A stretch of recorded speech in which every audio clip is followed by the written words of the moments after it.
It was a night like any other for Casefile team member Jess. She ate dinner with her family, talked to the kids about school, and then suddenly she was gone, off to play Best Fiends in her bedroom. If you have fun playing Best Fiends, it's no secret why you sneak off to play. Best Fiends is a free-to-download mobile puzzle game with thousands of exciting levels for new adventures and challenges every time you play. There are dozens of unique fiends for you to collect, so you can customize your own team to help you defeat the menacing slugs. Power up your favorite fiends to new levels for even more powerful skills and watch them transform as they get stronger. After hearing how much fun Jess was having with the game, Casefile team member Bridget thought she'd better give it a try. In 1 week, she's already up to level 85 and hopes to make it to level 100 soon. Bridget loves unlocking new characters and following the storyline while playing each relaxing level.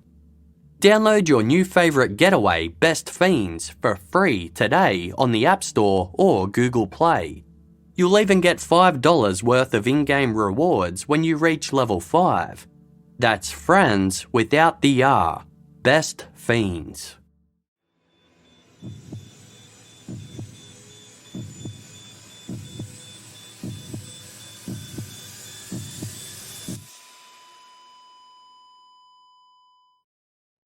Our episodes deal with serious and often distressing incidents. If you feel at any time you need support, please contact your local crisis centre. For suggested phone numbers for confidential support, please see the show notes for this episode on your app or on our website.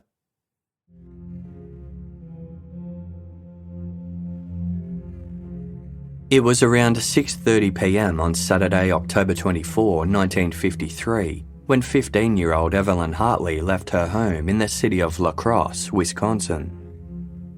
Mature and trustworthy, Evelyn had been tasked with babysitting the 20-month-old daughter of one of her father's colleagues. Evelyn had only been gone for half an hour when her mother, Ethel, was overcome by an urge to call Evelyn right away. She didn't know why, but she felt a need to check in with her daughter. Ethel expressed her concerns to her husband, Richard. He didn't share her worry. Prior to leaving, Evelyn said she would call her parents to touch base at 8:30. Richard had no doubt that their daughter, whom they called Evie, would ring in just over an hour's time as planned. But 8:30 came and went without the promised phone call. Richard Hartley dialed the number for the Rasmussen family, whom Evelyn was babysitting for. There was no answer.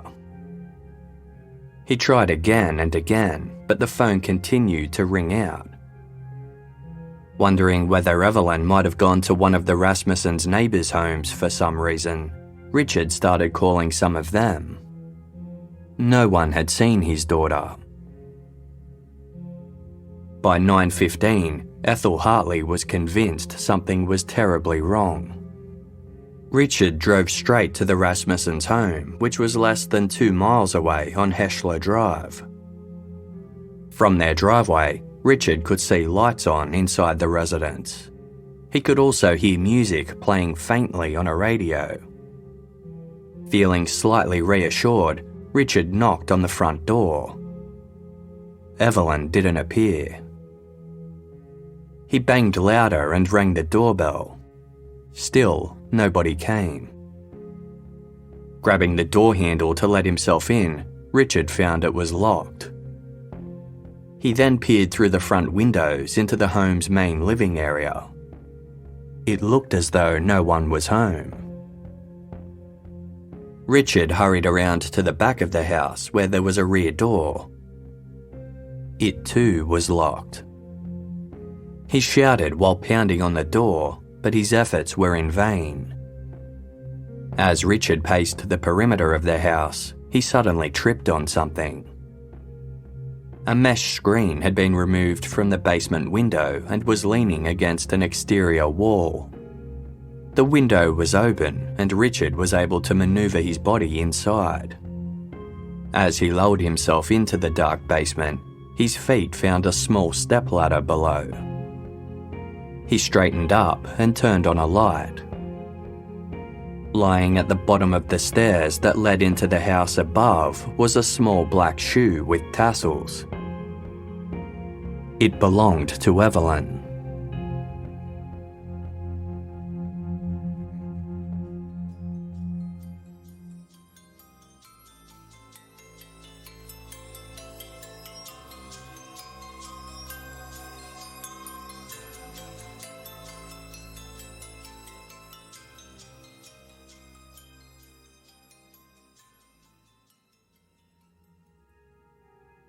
The streets of La Crosse were quiet that evening as the annual homecoming football game was underway. The town's team of La Crosse State Teachers College was taking on their arch-rivals, River Falls. La Crosse State hadn't lost a game all season, and their beloved captain was being recognised in a special ceremony. Everyone who had been able to get a ticket was there.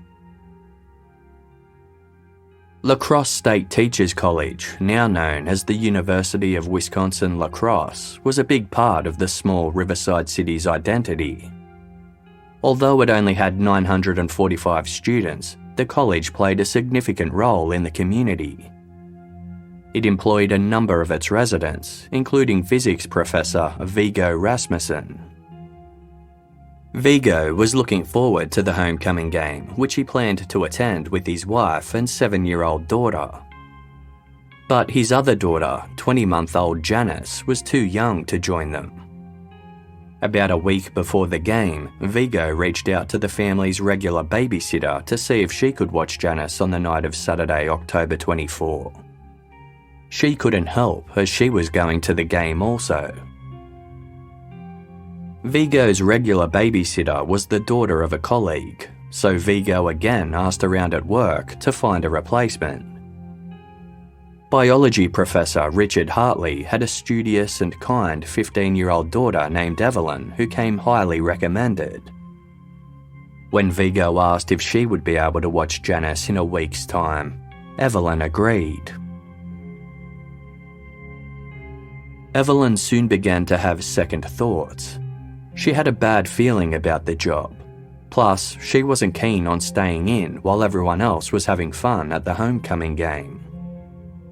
Evelyn wondered aloud if she could back out of the agreement. Her mother Ethel reminded her that she'd made a commitment to the Rasmussens and should do the right thing by sticking to it. When Saturday night arrived, Evelyn packed several textbooks so she could study while Janice slept and waited for Viggo Rasmussen to collect her as planned. Before leaving, she promised to call her parents at 8:30 to check in, as she always did when she babysat. Viggo Rasmussen picked Evelyn up at 6:30 p.m. and drove her back to his family's house. Evelyn set up her textbooks in a living room, and Madeline Rasmussen, Viggo's wife, gave her instructions. It was going to be a straightforward night. Janice was to go to bed at 7 o'clock, and then all Evelyn would have to do was check in on her at 7:15 and cover her with a blanket. At 6:45 p.m, the Rasmussens said goodbye to Evelyn and headed to watch the game. 2.5 hours later, Richard Hartley stood in the basement of the Rasmussen home. He'd let himself in through an open window to find out why his daughter wasn't answering the home's phone or door. Having come across one of Evelyn's shoes at the base of the stairs, Richard raced up to the main part of the house. Evelyn's schoolbooks were scattered across the living room.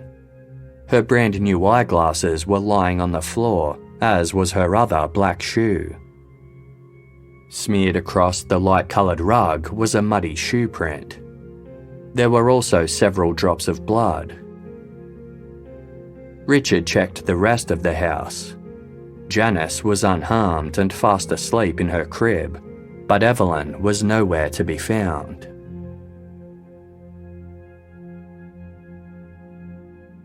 Local police were preparing to go home after a quiet night when a call came through at 9:49 about a missing teenage girl. They weren't overly concerned, believing the girl had likely gone to see a boy and would be found within 10 minutes. 2 officers arrived at the Rasmussen residence, where Richard Hartley was waiting to meet them. The officers soon realised how serious the situation was. Over a dozen more officers arrived, along with detectives, the district attorney, and the La Crosse County Sheriff. The Rasmussens had moved into the house just a few months earlier. The ordinary ranch-style suburban home had 3 bedrooms. It was part of a new subdivision, and like many other residences in the neighbourhood, it was so new that its windows had no blinds or curtains.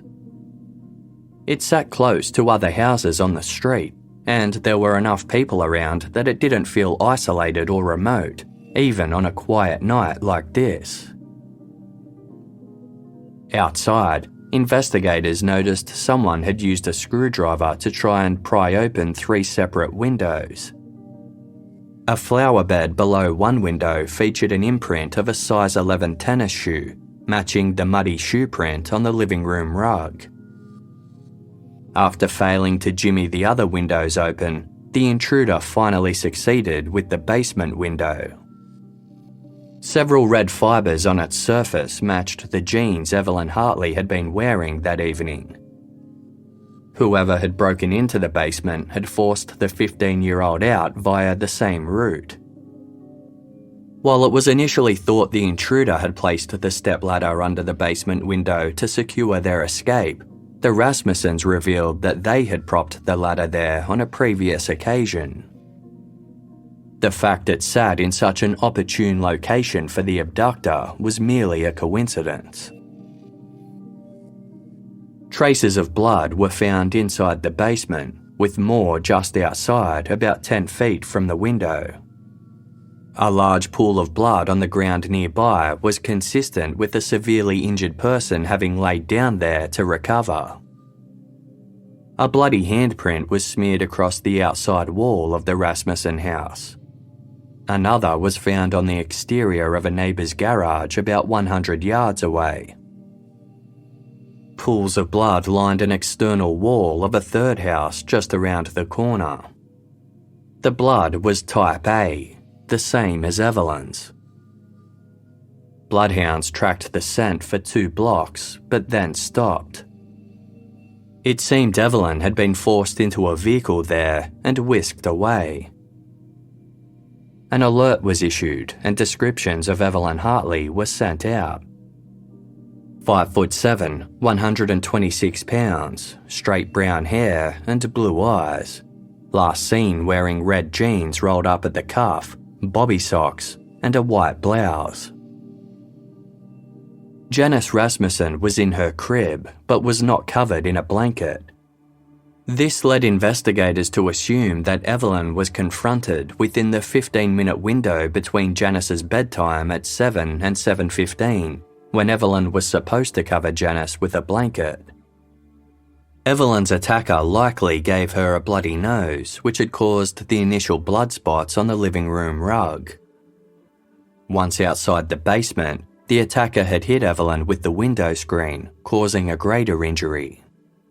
Evelyn had lost significant amounts of blood as her abductor forced her away from the Rasmussen home.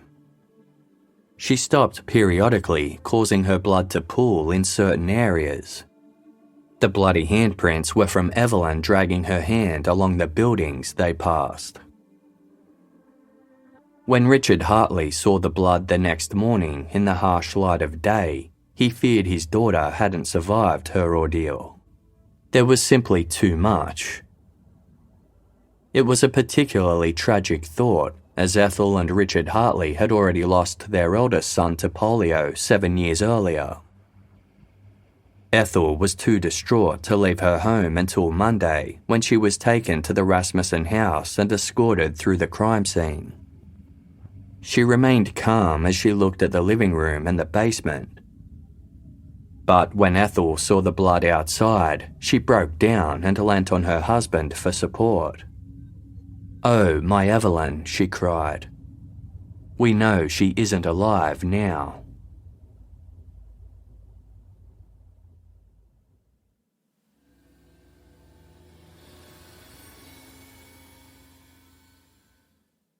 Casefile will be back shortly. Thank you for supporting us by listening to this episode's sponsors. The best time to prepare for growth is before the opportunity arrives, especially for online businesses. ShipStation sets you up for growth by directly integrating with every shopping cart and storefront so your products are easier to find, manage, and get into the hands of happy customers. Don't wait until you're drowning in orders to find the right shipping solution. Upgrade to ShipStation today. And ShipStation is available in the UK, Australia, and Canada. Casefile team member Paulina can't imagine life without ShipStation looking after her small business needs. It was so easy to get started, and she loves how everything she needs is in one simple interface. Paulina can keep track of all her orders and automate tasks she used to have to complete manually, which saves her so much time. That's time she can now spend doing things she wouldn't have time for otherwise, like going to the movies. Ship more and grow more with ShipStation. Go to shipstation.com today and sign up with promo code CASEFILE for a free 60-day trial. Start today and get set up before the biggest shipping season of the year. That's 2 months free when you visit shipstation.com, click the microphone at the top, and type in code CASEFILE. When 20-year-old Matthew Leveson failed to return home after a night out clubbing in Sydney, his loved ones were worried sick. Suspicion soon fell on Matt's partner, 45-year-old Michael Atkins, after it was revealed that the pair were fighting on the night of Matt's disappearance. But was that unfortunate timing, or did Atkins have something to hide? Maddie is the latest podcast from Casefile Presents, a 10-part series narrated by Lauren O'Keefe from the Missing Persons Advocacy Network. Maddie from Casefile Presents is available to stream for free right now, only on Spotify. Stay tuned until the end of today's episode to hear the trailer.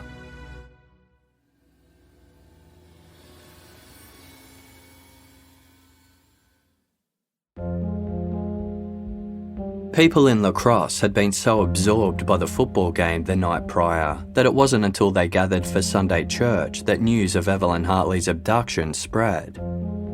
Hundreds of locals soon descended on the Rasmussen property to offer assistance or gawk at investigators. Police had to cordon off 2 blocks around the house to prevent the scene from becoming contaminated. Although night had already fallen by the time Evelyn was taken, the moon was bright and street lamps were lit. Like the Rasmussens, many residents along Heschler Drive had yet to install curtains or blinds in their newly built homes. Thus, they could see directly outside. Across the street, a couple had sat listening to music in a room with a clear view of the Rasmussens' house. Another man had been painting his basement's interior. His was one of the homes that was smeared with Evelyn's blood. Many other neighbours were home as well. One had even been doing some late-night gardening. Despite this, no one had seen Evelyn or her assailant coming or going. However, Elvin Soderbock had been sitting on his front porch at around 7 that night when 2 or 3 sharp screams suddenly rang out. Elvin couldn't tell where the screams had originated, but they sounded to him like children playing. The final cry cut off abruptly, as though interrupted by something or someone. Elvin thought a parent had intervened to discipline the unruly children. Elvin's wife, who was in the kitchen, also heard the screams. She thought they sounded less playful than her husband did. To her, it sounded like whoever was screaming was sending a message of, "Stop, get away from me." That night, Ed Hoffer had been driving through the area to pick up his brother-in-law en route to the homecoming game. At 7:15 p.m, Ed pulled into Sunrise Drive, which ran parallel to Heschler Drive. His car's headlights illuminated several people walking along the footpath. It was two young men with a young woman sandwiched between them. The girl was staggering as though she'd had a few drinks. Ed paid them little attention as he pulled over and headed inside his brother-in-law's house. 5 minutes later, Ed was driving again with his brother-in-law riding as passenger. He headed north on Sunrise. A dark green, two-toned 1942 Buick suddenly careened past in the opposite direction. Its driver was speeding, but Ed still managed to catch a glimpse inside as the car whizzed by. He was certain the car's occupants were the three young people he'd passed on the street minutes earlier. One of the men was driving. The other sat in the back seat next to the woman. She was slumped forward, her head pressed against the back of the driver's seat. It looked as though she might have been unwell. Ed had written off the incident at the time as young people having fun. On Monday, he was at work when he heard that a 15-year-old girl had been abducted from a house just around the corner. Ed then reported his recollections to the police. He hadn't been able to get a good look at the car's driver. He thought the man behind the wheel might have been a local college student, but when police followed up with the student, they found he had an airtight alibi. Pictures of a car matching the Buick's description were given to petrol stations in the area, with employees told to keep an eye out for similar vehicles. Police also set up an incentive for people to volunteer their vehicles for searching. Members of the public were encouraged to drive to local petrol stations and allow the station's employees to check the back seat and trunk of their cars. Once they had been given the all clear, they would be given a sticker that read, "My car is okay."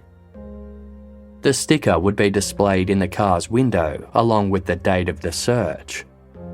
Any drivers who refused to comply with the search had their details noted by the petrol station employees who passed them on to police. 40,000 stickers were printed, and the aim was to search every car in the county. Ed Hoffer's sighting indicated that Evelyn was taken by two men working together. The question still remained: was it an opportunistic or planned abduction? Nothing had been stolen from the Rasmussen house, but maybe the men had broken in only to be surprised by Evelyn. As she had been covering for the family's regular babysitter, some speculated that perhaps the other girl was the original target. The media wondered whether Evelyn Hartley was as squeaky clean as everyone believed. What if she had a secret life and ran away with a boy? This notion was entirely dismissed by investigators and everyone who knew her. It was far more probable that a pair of prowlers had taken advantage of the quiet streets that night to look for potential victims. One woman reported that recently she had been ironing clothes in her basement, only to look up to see an unknown man staring through a window at her. He laughed and said, "I'm going to get you." Investigators tracked down a man who was known to spy through people's windows. They also interviewed a man who had been convicted of sexually abusing his 12-year-old daughter 6 years earlier. Neither of these lines of inquiry led anywhere, nor did interviews with 48 other men who were wanted for or associated with various sex crimes. Richard Hartley and Viggo Rasmussen were also looked into, but more so out of procedure than anything else. Both men cooperated with authorities and were ruled out of the investigation. The Cross residents, businesses and organisations pulled together a reward for information that was the equivalent of almost $71,500 today. Upwards of 2,000 people joined the search for Evelyn. Bodies of water were dragged, farmers scoured their fields, and hunters were on the lookout while in the woods. Recently dug graves at cemeteries were checked in case Evelyn's attacker had thought to use one as an easy way to dispose of her. Many of those searching for Evelyn were her peers from her school. They were joined by the local Boy Scouts and other community groups. Amongst the crowd was Evelyn's 22-year-old brother, Thomas. He had rushed home from college upon learning of Evelyn's disappearance. Thomas and a friend covered 3 miles of lacrosse, removing manholes and then jumping down into the storm sewers to check for Evelyn. When it grew dark, Thomas became upset. He didn't want to stop looking for his little sister.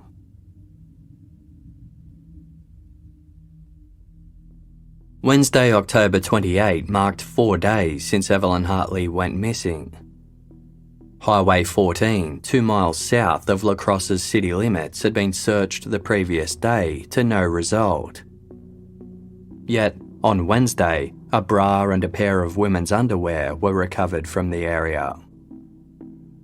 The garments were a popular brand and appeared to be Evelyn's size. Given they hadn't been spotted previously, it was believed that they'd been dumped within the past 24 hours.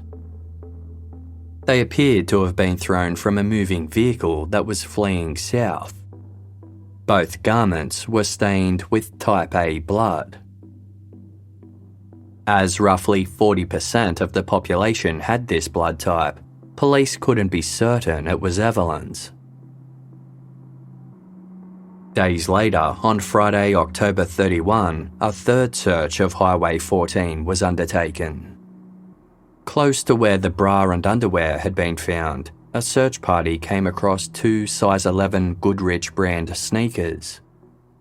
They too had seemingly been tossed one at a time from a vehicle travelling south. The pattern on the soles of the sneakers matched the muddy prints found in the Rasmussen home. They had a distinctive circular wear pattern as well, which suggested whoever owned them worked with some kind of machinery. The shoes also had type A blood on them. It was determined that they had been worn by 2 different people, one whose feet was a size larger than the sneakers. This particular model of sneaker was called the Hood Mogul. They'd been available throughout Wisconsin, Iowa, Michigan, Minnesota, and Illinois, but hadn't been sold in Wisconsin for about 3 years. An unusual marking on the back of the shoes was traced back to a Whizzer motorbike, meaning whoever owned the shoes also rode this make of motorcycle.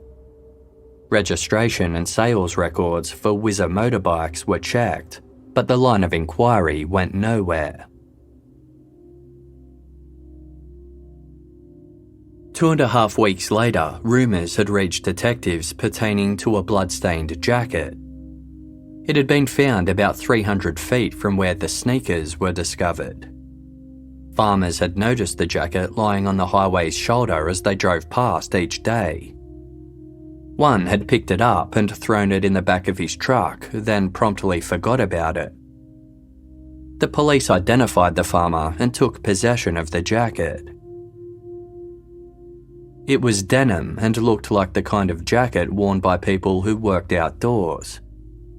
It had been cut along the bottom, then re-hemmed with a sewing machine using white thread.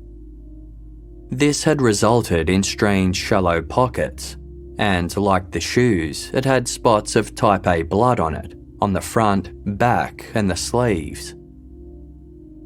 Smears of blood in the Rasmussen home looked to be the result of a denim-type fabric being rubbed against surfaces. It seemed unlikely that the person who owned the shoes had also owned the jacket. The size 11 shoes indicated a taller owner, whereas a size 36 jacket would belong to a smaller man. Once again, clues in the case seemed to point to 2 perpetrators. The jacket had faded spots under the armpits, possibly caused by a safety harness commonly worn by people who worked as steeplejacks. They climbed tall structures like chimneys and steeples to carry out repairs. Detectives learned that a local man had manufactured safety harnesses for 2 steeplejacks the previous year. But all he remembered about them was that they were young and possibly from the area. Police had the bloodied jacket and shoes toured through 31 different towns within a 40-mile radius of La Crosse. They were displayed at local fairs and in public places in hopes someone would recognise them. As all their leads dried up, investigators sought to polygraph test every male student and school faculty member within the area. This would amount to a total of around 1,750 tests, making it the largest mass polygraph examination in United States history. Students cooperated without complaint. They were asked questions such as, "Are you withholding any information regarding the Evelyn Hartley disappearance case?" Psychologist Dr. Carl Smith was critical of the strategy. He told the Associated Press, "This is a dangerous use of a device that is not even recognised in the courts. The tests, even though allegedly on a voluntary basis, are equivalent to a beating. There actually is nothing voluntary about submitting to the tests, however, because if a pupil fails to submit, he will be suspected by members of his society." No one in the La Crosse community voiced any concerns about the process, but the school board ultimately put a stop to it. Around 300 boys had already been questioned. None of the information gathered proved fruitful.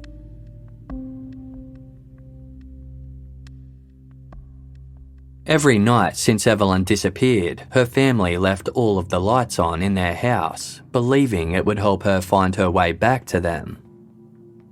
They also fronted the media, begging for those who knew anything about Evelyn's whereabouts to come forward. They soon received 2 phone calls from a man who said he had information about Evelyn. He would give it to them in exchange for $500 cash. It was to be placed inside a paper bag, then left in the bathroom of a La Crosse drugstore. The man said he would leave a letter in the bathroom that revealed Evelyn's whereabouts. The family was warned not to go to the police. With the money in her possession, Ethel Hartley headed into the store. She went up a flight of stairs to the balcony where the bathrooms were located. Ethel looked for the letter the man said would be there, but there was nothing. She then left. The entire time, a 13-year-old boy was following Ethel. When she walked out of the drugstore, the boy returned to the shop's main floor. There, he met up with a 20-year-old man named Jack Dufferin. Unbeknownst to Dufferin and the boy, plainclothes police officers were stationed throughout the store. Despite being warned not to, the Hartleys had told investigators about the phone call from the start. Both Dufferin and the boy were arrested, with Dufferin insisting he had nothing to do with it. There was nothing to tie him to Evelyn's abduction, but he was convicted of extortion and sentenced to 1 to 3 years. After this, the Hartleys avoided publicity. They decided to leave the case to the police and deal with their grief and anguish in private. But they were never left alone. In November 1953, Richard Hartley received a letter. Postmarks revealed it had been sent from North Dakota, specifically the Devil's Lake area. It read, "Just a note to let you know that Miss Hartley is in my power. Don't try to trace this letter because I didn't leave any evidence. I'll let you know the ransom later. You stupid people almost had me, but I managed to escape." Scribbled on the letter was a drawing of a skull and crossbones. Then, in 1958, Evelyn's mother received a parcel that contained a girl's gym shirt. There was no explanation and apparently no link to Evelyn, though a note from the sender stated that the shirt would be of some interest to Ethel. That same year, a man with a wild stare showed up at the Hartleys' home and ranted about knowing where Evelyn was. Police handled the matter, but the man returned 4 days later. After visiting the Hartleys, he headed to the home of the Rasmussens. They had since moved to a new house, unable to bear living in the place where Evelyn was taken. Both families were terrified of the man, who appeared to be a religious fanatic prone to nonsensical rants. He continued to be fixated by the case, sending long, confusing letters to investigators and making anonymous calls asking for leads. As far as detectives could tell, his only connection to Evelyn Hartley was an unhealthy obsession with her disappearance.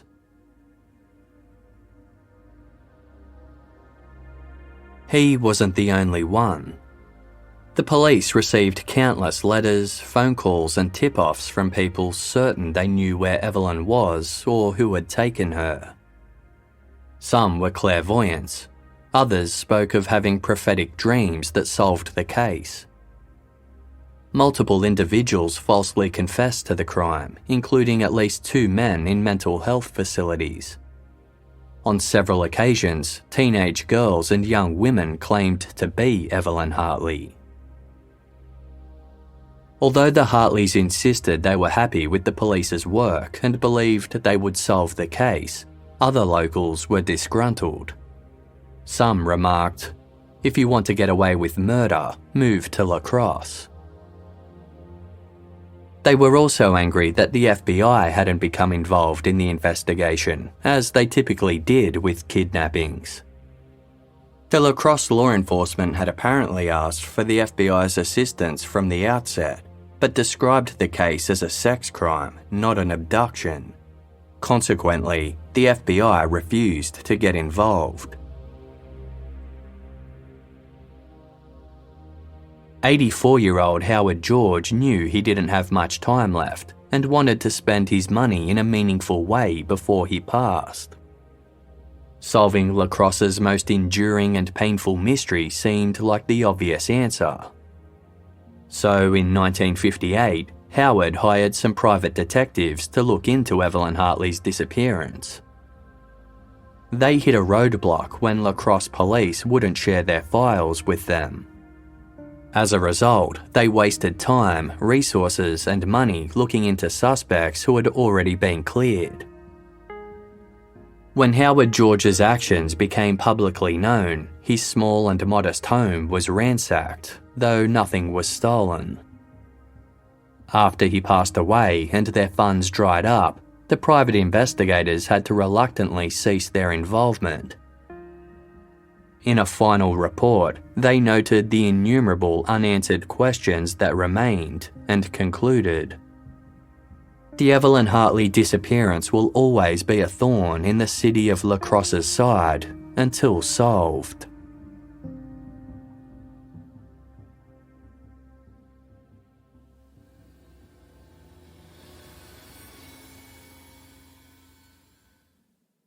Casefile will be back shortly.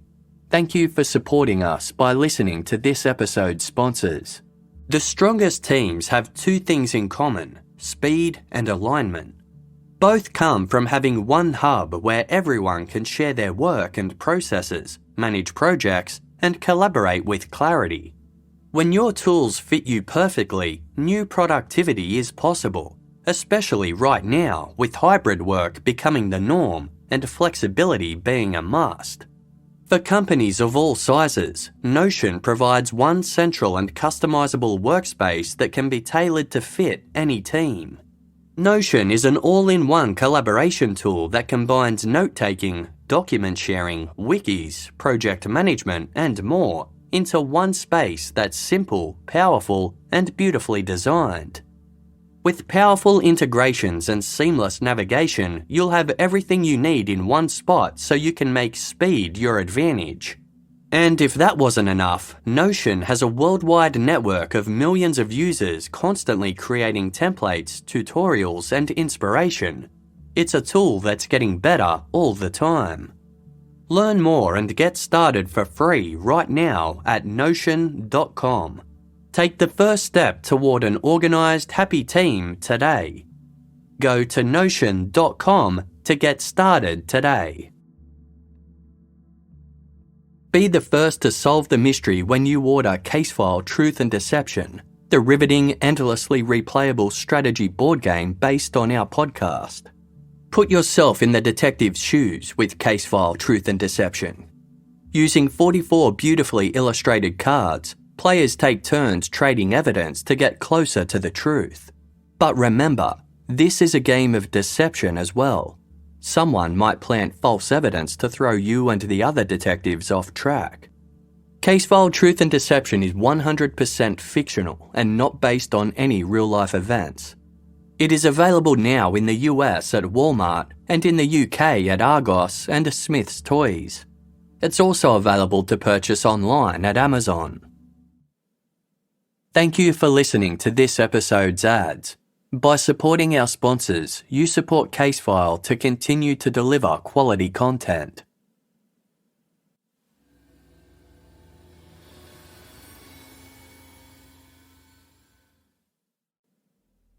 It was around 5 p.m. on Saturday, November 16, 1957, when Deputy Sheriff Frank Warden approached the entrance of a hardware store in the Wisconsin town of Plainfield. He tried the door, only to discover it was locked. Frank was puzzled. The hardware store was owned by his mother, 58-year-old Bernice, and Frank had arrived to help her out before closing time in 1 hour. As it turned out, no one had been inside the hardware store since earlier that morning. Customers had approached, but finding the shop locked up, they'd assumed it was closed.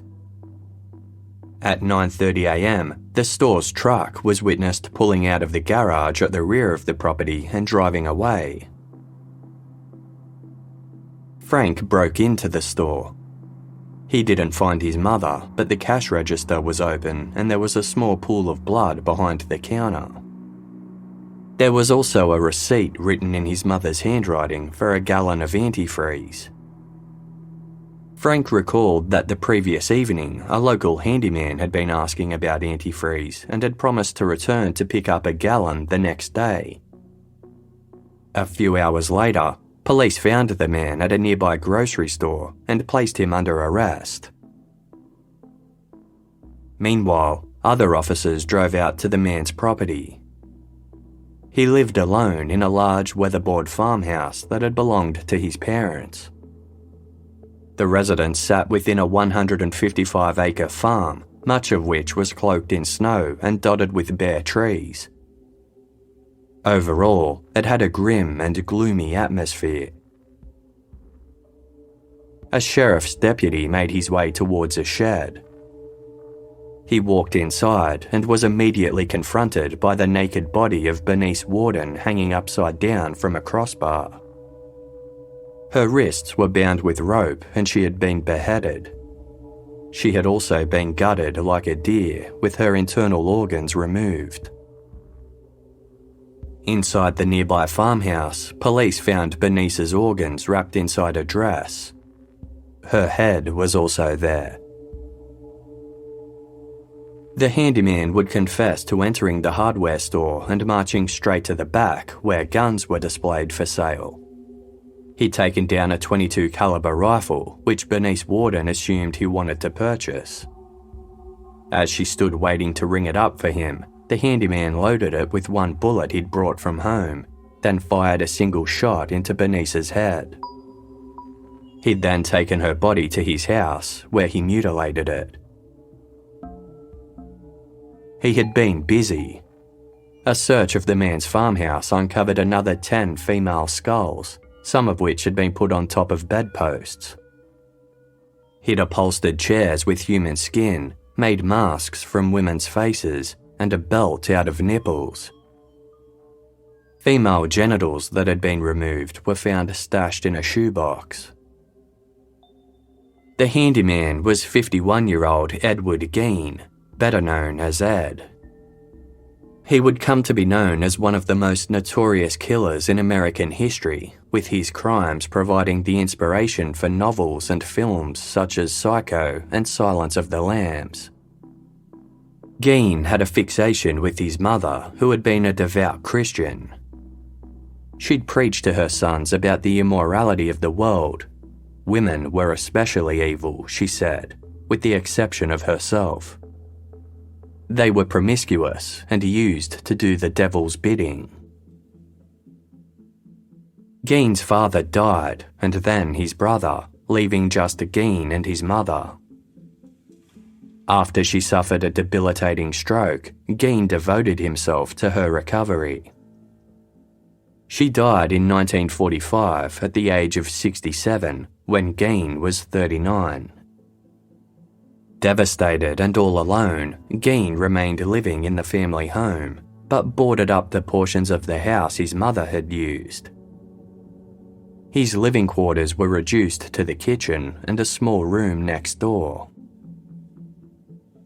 Between 1947 and 1952, Gein visited 3 nearby cemeteries at night to dig up the graves of recently buried women. Sometimes he took the bodies home with him and mutilated them. He particularly focused on the corpses of middle-aged women who resembled his mother, though body parts belonging to adolescent girls were also found in his house. His dream was to create a suit of human skin that looked like his mother so he could wear it and become her. As well as admitting to killing Bernice Warden, Gein said he'd murdered a tavern owner named Mary Hogan. She had been missing since 1954, and her head was recovered from his house. The gruesome crimes of Ed Gein led to him being dubbed the Butcher of Plainfield. He was ultimately diagnosed with schizophrenia and deemed not guilty by reason of insanity. Gein spent the remainder of his life in a hospital for the criminally insane. It was said that on the night Evelyn Hartley disappeared in 1953, Ed Gein had been visiting relatives who lived in or near La Crosse. La Crosse was where Gein was born before his family relocated more than 100 miles east to Plainfield. Hartley case investigators interviewed Gein for more than an hour in relation to the crime. He told them that he hadn't been to La Crosse since his family left when he was 8. Evelyn Hartley's dental records were compared to the remains found in Gein's home. None were a match. The manner in which Evelyn was attacked was inconsistent with Ed Gein's modus operandi. He was only confirmed to have killed 2 middle-aged women whom he knew and who reminded him of his mother. In both instances, he murdered them with a firearm. The rest of the female body parts found in his farmhouse were the result of his grave robbing. In contrast, Evelyn was unknown to Gein, was in the wrong age group, and the evidence from the crime scene was nothing like Gein's confirmed murders. Investigators ruled Ed Gein out as a possible perpetrator in the Hartley case. As the 50th anniversary of Evelyn Hartley's disappearance approached in 2003, local newspaper the La Crosse Tribune published a number of articles reflecting on the case. One focused on the efforts of a local history buff who was determined to solve it. A realtor in La Crosse by day, Andrew Thompson had a fascination with unsolved mysteries that occupied his spare time. When his business partner Peggy Lovejoy told him about their town's very own ongoing mystery, Andrew was intrigued. He and Peggy began looking into the Hartley case with some help from local police. They also hired a former Lacrosse Tribune journalist named Susan Hassel, as they wished to publish a book about Evelyn and needed a writer. Soon, an article detailing their efforts ran in the paper. When a local man named Mel Williams read the article, his mind began to tick. One night in 1969, Mel visited a bar owned by his brother in the Wisconsin town of Lafarge, about 40 miles southeast of La Crosse. A group of patrons, including Mel, stayed until after closing, talking and drinking into the early hours. One of them was Clyde Tywee Peterson, a small man with a drinking problem and a reputation for stealing. Despite this, Mel found Peterson likeable and amusing. As the drinks flowed, Peterson began telling a story about how he used to smuggle whiskey into a ward that housed alcoholics at a local psychiatric hospital. Another man who was present, named Whitey Barclay, asked, "That's about the time you hauled that Hartley girl down there, that right?" Peterson avoided the question, but Whitey persisted. "You hauled her from La Crosse down to another address and back to La Crosse, huh?" Peterson initially said no. Whitey was insistent.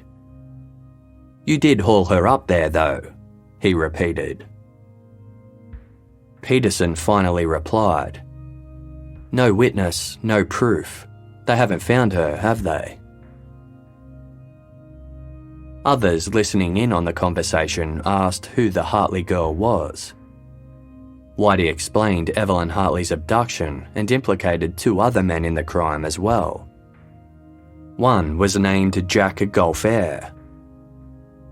Allegedly, Jack had met Evelyn when they attended the same parties. He had known she was babysitting at the Rasmussens that night. He, Clyde Peterson, and the other unnamed man abducted Evelyn, then later killed her at a house elsewhere. Whitey claimed he had been the one to dig Evelyn's grave in a supposed location in Lafarge. The conversation lasted about 7 minutes. Then, Whitey noticed a device Mel Williams had brought with him to the bar that night. Mel was visiting from Nashville, Tennessee, where he'd relocated to in an attempt to become a country music star. Bands were performing at the bar earlier that evening, so Mel had set up a reel-to-reel recorder to tape their sets. He had left it on long after the music stopped, capturing the conversation between Clyde Tywee Peterson and Whitey Barclay about Evelyn Hartley's murder. Upon noticing the recording device, Whitey told Mel to turn it off, and the conversation was dropped. Mel knew Jack Golfair and believed he was capable of killing someone. He would later describe him to author Susan Hassel as violent and vicious, but thought little of the conversation at the time due to how drunk the men were. Maybe they were just trying to big note themselves. He would later toss the tape recorded at the bar that night into a box, along with dozens of others he'd made over the years. When the 50th anniversary of Evelyn Hartley's disappearance was making headlines, Mel retrieved the tape he'd made at the bar 34 years prior, which had captured the confession. Now 76 years old, Mel passed the recording to those collaborating on the book about Evelyn's case. They in turn handed it to the authorities. Investigators described the tape as the best lead we've ever had. However, Clyde Tywee Peterson, Jack Golfair, and the third man implicated in the crime were all deceased. Golfair had taken his own life on Christmas Day, 1967. Amateur sleuth Andrew Thompson visited Whitey Barclay's wife. She believed Evelyn Hartley had been in Lafarge the night before she vanished. She took Andrew to meet her husband. By this time, Whitey had dementia and was living in a nursing home. When Evelyn's name was mentioned, the elderly man froze, but did not speak. Lafarge was one of the locations where the denim jacket and shoes that were believed to belong to Evelyn's abductors had been put on display. Rumours had spread amongst locals that the jacket was familiar. They'd seen an acquaintance of Peterson and Gulfair's wearing it before. Some have speculated that it was Peterson who wore the jacket. He was a small man and it was a small size. The Goodrich sneakers recovered were believed to have been worn by two men at different times, one who was very tall and the other shorter. Peterson was known to wear second-hand clothing. Investigators had made inquiries about Clyde Peterson and Jack Gulfair back in 1968. It was unclear how the men came to be on their radar, but they later said they'd never been able to substantiate claims they had killed Evelyn. When investigators looked into the men again in 2004, they were unable to come up with anything concrete tying them to the case. In her book, Where's Evelyn?, author Susan Hassel mentions the possibility that the men's bodies could one day be exhumed for DNA testing. Attempts to obtain DNA evidence from blood found at the crime scene have so far proved unsuccessful.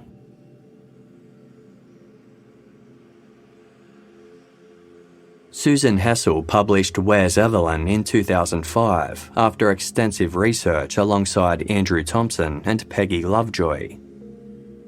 As well as combing through archives and police files, Susan interviewed residents of La Crosse who spoke about the loss of innocence experienced by the community in the wake of Evelyn's disappearance. Curfews were introduced, doors were kept locked, girls no longer walked alone, and families struggled to find babysitters. The Rasmussen family were haunted by the tragedy that had taken place in their home, with Viggo Rasmussen telling a journalist in 1978, "It's a nightmare whenever we think of it. I don't mean it preys on our minds constantly, but we don't forget it, no matter how long ago it was." Evelyn's remaining family members were too heartbroken to participate in Susan Hassel's book, but some of her friends gave interviews, including her best friend, a girl named Mary Sequist Wall. Mary shared some of her favourite memories with Susan. She recalled Evelyn as someone who loved music and would walk down the street playing a ukulele and singing. Mary joined the Hartleys on their many trips to the great outdoors, and they would all go hiking through the woods together. The girls would have sleepovers and laugh at silly jokes while Evelyn's parents made them popcorn. During one slumber party, Evelyn and her friends snuck out of their house at dawn, still wearing their pajamas, and rode their bicycles over to the local swimming pool. It was closed, but the girls climbed the fence and jumped into the pool. On the day that Evelyn went missing, Mary had passed her driving test and obtained her license. That evening, she felt disappointed that Evelyn was babysitting because she wanted to share the exciting news. At around 7 p.m, she decided to call her and went to the telephone. But because she didn't know how to spell the surname Rasmussen, she couldn't look up the family's phone number in a phone book. Mary told author Susan Hassel, "I put the phone back. I thought I'd talk with Evelyn tomorrow." That was about the time it happened. News soon broke that Evelyn had been taken. Mary explained to Susan Hassel, "It changed how I live. I just have a hard time with it. I feel so awful that it had to be her, and she is such a wonderful person." As of mid-2022, Evelyn Hartley's case remains unsolved. Her remains have not been found. Richard and Ethel Hartley passed away without learning what happened to their daughter.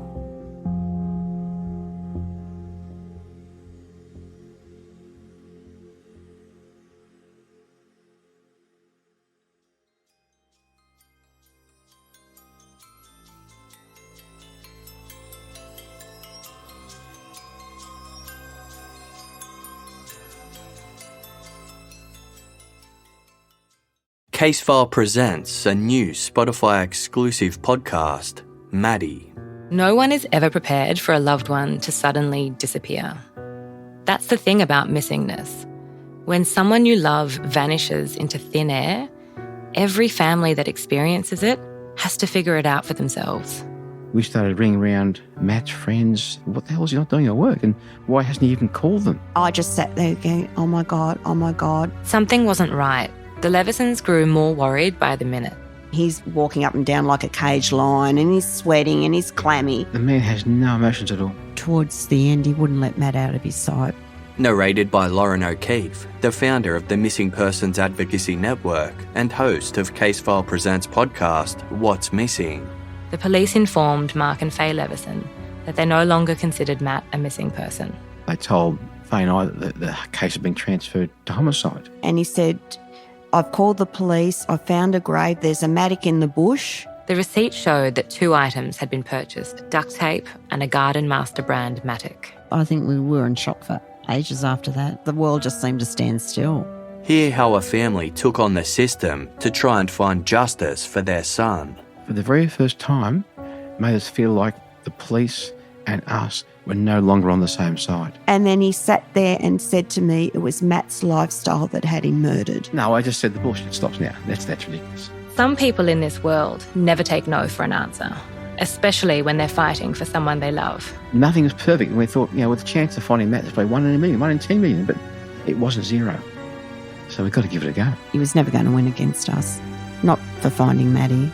Maddie, the latest podcast from Casefile Presents. Available September 19th, only on Spotify. It's not a justice system, it's just a system.